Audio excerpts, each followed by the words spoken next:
Buongiorno, sono Alessandra Scudellere, dirigente del settore qualificazione delle produzioni agroalimentari. Mi occupo della misura 3, che è quella specifica per i sistemi di qualità. Ha l'obiettivo di incentivare gli agricoltori e le loro forme associative ad intraprendere i percorsi di qualificazione dei prodotti e di certificazione. È una delle strategie dell'Unione Europea per dare maggiore competitività alle aziende del settore agroalimentare.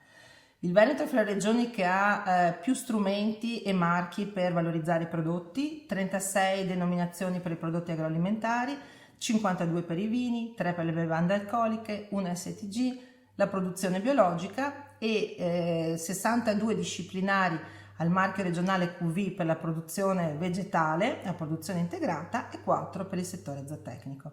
Altri sono in arrivo, per cui una grande possibilità per valorizzare i vostri prodotti. Sono previsti nella misura due interventi. Il primo rimborsa totalmente i costi dei controlli, delle certificazioni e delle analisi per i produttori che aderiscono in maniera aggregata a questa misura, quindi attraverso i consorzi, le associazioni, le organizzazioni di produttori.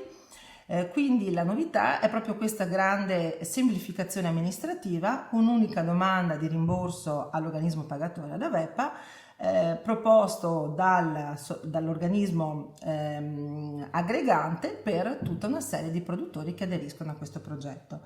Queste forme associative che aderiscono per il rimborso dei costi della certificazione avranno dei punteggi di priorità anche nella misura per le attività di promozione. Il secondo tipo di intervento prevede un sostegno alle forme associative per tutte le attività relative alla promozione, quindi la partecipazione a fiere, a mostre, l'organizzazione di convegni anche scientifici, i contatti con i clienti, con la grande distribuzione e il materiale promozionale, informativo e pubblicitario. Quindi una grande possibilità per valorizzare i prodotti. È una misura quindi che prevedendo 22 milioni di euro, partendo dalla certificazione fino alla promozione, possiamo dire che è una misura globale per l'associazione dei produttori, per i produttori agricoli, per incentivare l'aggregazione, la valorizzazione dei prodotti e la promozione su tutti i mercati. Maggiori informazioni potete trovarli seguendo i bandi pubblicati sul BUR e sui siti internet della Regione Veneto.